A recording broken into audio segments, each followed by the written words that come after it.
Eu tinha dito no meu último vídeo que eu tinha gravado já o áudio todo de Yofukashi no que no caso seria esse. Mas enquanto eu tava no processo de edição, eu simplesmente olhei pro áudio e falei, cara, tá horrível isso, eu vou regravar.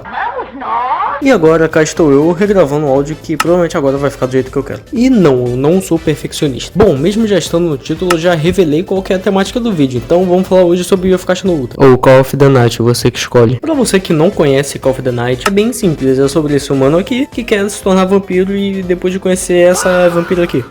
E não sei vocês, eu só assisti esse anime. No caso, eu só tive vontade de ver esse anime por duas questões. Uma que foi a Nazuna e a outra por causa da abertura que foi feita pelo Creepnuts. E só pra deixar bem claro, a Nazuna é porque ela tava aparecendo tudo quanto era canto no tico-teco da época. Mas eu vi a primeira temporada, achei interessante, mas nada demais. Eu achei bem mediano mesmo. Eu não teria vontade assim pra ver a segunda temporada. Mas já que o lançamento da segunda temporada de Call of the Night foi justamente uma das melhores temporadas que a gente teve no ano, e eu diria até que na década, sendo sincero, eu meio que decidi dar uma chance pra segunda temporada e com certeza eu não me arrependo nem um pouco. A primeira temporada é mais uma de introdução para você conhecer como funciona o mundo deles, os vampiros, etc. Já a segunda temporada deu aprofundamento por uma das personagens que eu achava mais brabo, que era a detetive ou a Uguizo,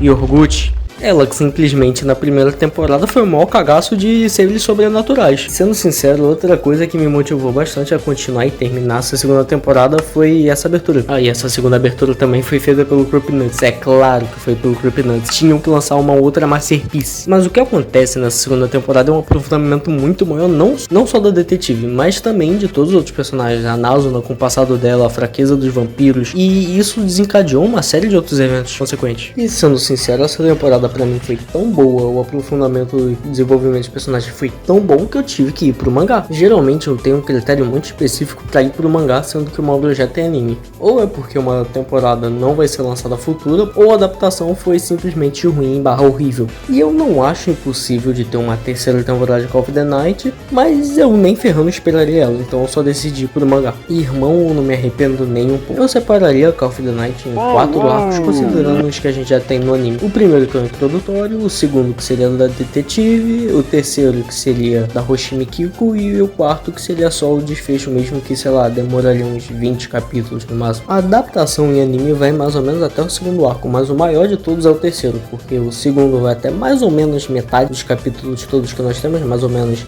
90, 100 e algum pouquinho. E o resto tudo é praticamente do arco da Hoshimi Kiko. O meu arco favorito, pessoalmente, foi o da detetive, mas isso é porque a temática foi muito mais dark e sombria. Mas em desenvolvimento de personagens eu tenho que admitir que o terceiro arco foi o melhor e com certeza o maior também. Tivemos alguns personagens bem pouco desenvolvidos, embora com as mecânicas realmente bem desenvolvidas deles. Por exemplo, daquela vampira lá, eu virei o Cebolinha.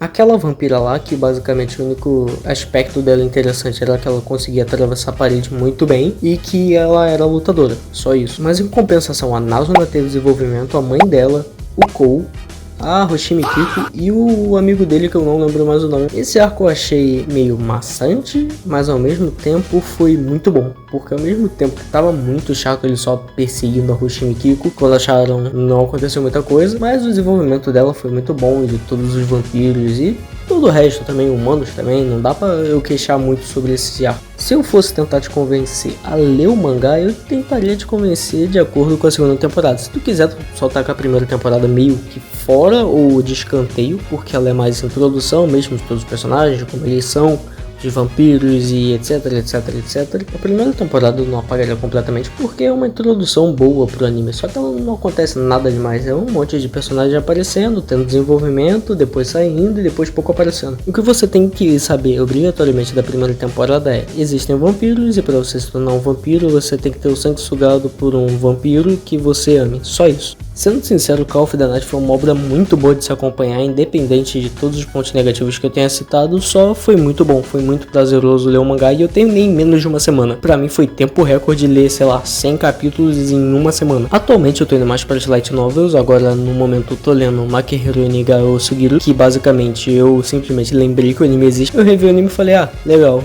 vou ler a light novel. Aí eu tô lendo a light novel, tô quase terminando já, inclusive. Sendo sincero, Call of the Night foi uma obra muito boa de se acompanhar, independente de todos os pontos negativos que eu tenha citado, só foi muito bom, foi muito prazeroso ler o mangá e eu terminei em menos de uma semana, que pra mim foi tempo recorde de ler, sei lá, 100 capítulos em uma semana. Talvez eu use essa light novel barra experiência que eu tô tendo pra falar de uma coisa muito estranha que eu acho nos animes, que é meio que uma síndrome de Imoto, cara.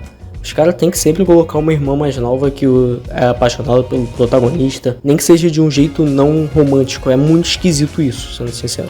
Talvez fique de sugestão pro próximo vídeo.